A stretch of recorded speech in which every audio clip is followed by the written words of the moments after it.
এখনও শোকাচ্ছন্ন অস্ট্রেলিয়ার সিডনি।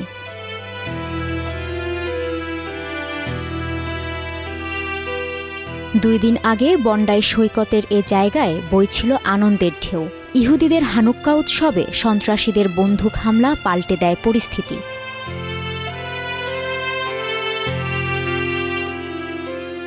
গুলিতে প্রাণ হারানো মানুষগুলোর স্মরণে সেই স্থানেই এখন চলছে স্মরণসভা। নিহতদের আত্মার শান্তির জন্য প্রার্থনা অংশগ্রহণকারীদের কণ্ঠে।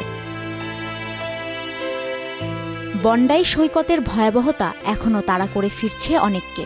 আতঙ্ক কাটিয়ে উঠতে পারেননি কেউ কেউ। গুলির শব্দ, আহতদের আর্তনাদ এখনও কানে বাজছে তাদের। সত্যি এক কঠিন সময়ের মধ্য দিয়ে যাচ্ছি। বন্ডাইতে যা হয়েছে তা কোনোভাবেই মেনে নিতে পারছি না। আমার পরিবার ও সন্তানদের জন্য সেটি ভীতিকর স্মৃতি। ইহুদি সম্প্রদায়ের জন্য দুঃখের দিন। সত্যি আমাদের হৃদয় ভেঙে গেছে।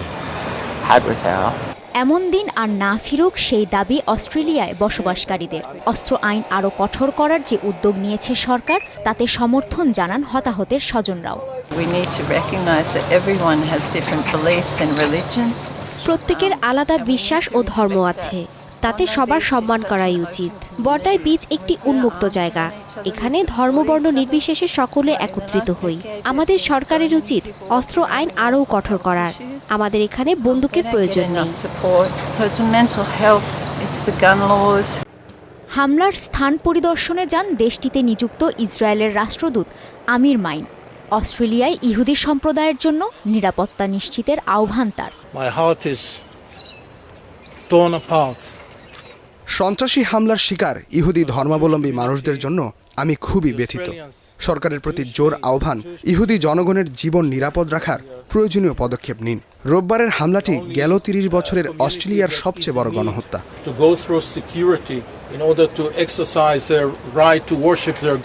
অস্ত্রধারীকে আটকে অস্ট্রেলিয়ার নায়ক আখ্যা পাওয়া সেই আহমেদ আল আহমেদ এখনও চিকিৎসাধীন। তাকে হাসপাতালে দেখতে যান প্রধানমন্ত্রী অ্যান্থনি আলবানিজ। আহমেদের সাহসিকতা সত্যি আমাদের অনুপ্রেরণা দেয়। তিনি অস্ট্রেলিয়ার প্রকৃত প্রতিনিধি। আমরা এদেশকে বিভক্ত হতে দেব না। And his bravery is an inspiration for all Australians. মানুষের প্রাণ বাঁচিয়ে সাধারণ মানুষের হৃদয়ে স্থান করে নিয়েছেন ফুল ব্যবসায়ী আহমেদ।